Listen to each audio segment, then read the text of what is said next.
आता solo travelling म्हणलं की बॅगेतनं कधी ट्रायपॉड बाहेर काढायचा आणि कधी त्याला फोन चिकटवून कुठला टेक तुम्हाला कधी दाखवायचा हे जरा बारीक मध्ये मोठंच काम आहे. बाकी आपल्याला ऊन किती जरी जाऊ नको म्हणत असलं तरी आपण त्याचं काय ऐकतोय होय. आता आपली एवढी चर्चा होस्तोवर आपण पोहोचलेलो शिरोडमध्ये. तर शिरडोनमधल्या ह्या पुलाचा काय विषय आहे हे तुम्हाला माहित असलं तर कमेंटमध्ये नक्की सांगा. हात अख्खा लाल पडलेला पण गाडी पळवायची किडे काय कमी होत नव्हते. आता तुम्हाला या रोडवरचा कुठला सीन दाखवू म्हणूस्तवर एक नदी, एक बंद पडलेली पवनचक्की आणि एक चालू असलेली पवनचक्की दिसली. हे सीन बघून तुम्ही समाधानी होणार नाही असं होणारच नाही. आता इथपर्यंत येऊन माझी बकवास एवढी ऐकूनच घेतल्या तर आजचं दिवसाचं लोकेशन पण बघून जावं. देवगडातलं ते भीमाशंकर मंदिर तुम्ही पाहिले.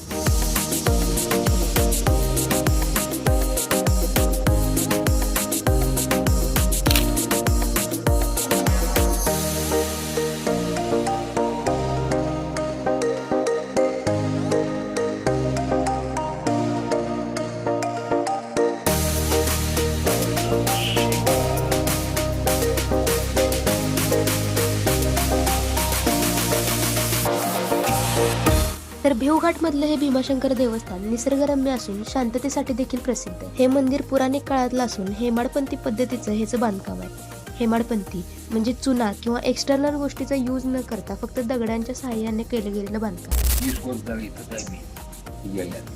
हे काय नव्हतं, पहिला नव्हतं हे सगळं. काय बी नव्हतं. हे मंदिर सर्वात आहे की हां, त्याचं मंदिर एकच होतं. आता हे फक्त एकच मंदिर होतं का? हा, सर्वातपासून एक मंदिर हा.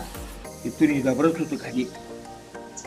जबर जंगल होतं, मोठं मोठं झाड जंगल होतं इथं.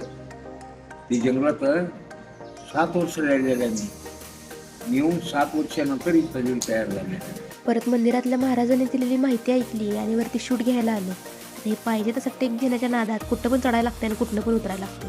बाकी मंदिराच्या परिसराबद्दल बोलायचं झालं तर फोटोशूटसाठी सुद्धा चांगलं लोकेशन आहे.